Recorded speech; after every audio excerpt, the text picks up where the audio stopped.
Köpekler genellikle kapı çaldığında alarm durumuna geçerek havlamaya başlar. Bu normal bir durum. Kapı ziline karşı köpek havlaması aslında size dışarıda bir şey var haberini vermesidir.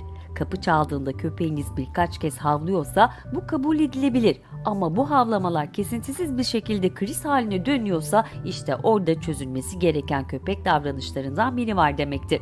Köpeğiniz ne kadar iyi huylu olursa olsun kapı dışında kontrol edemediğiniz bir durum olabilir. Kapı çaldığında köpeğiniz kapıya doğru yönelir. Bu sırada kapıyı açtığınızda dışarıda çıkabilir. O yüzden kapı önünde köpeğin kontrol altında tutulması çok önemlidir.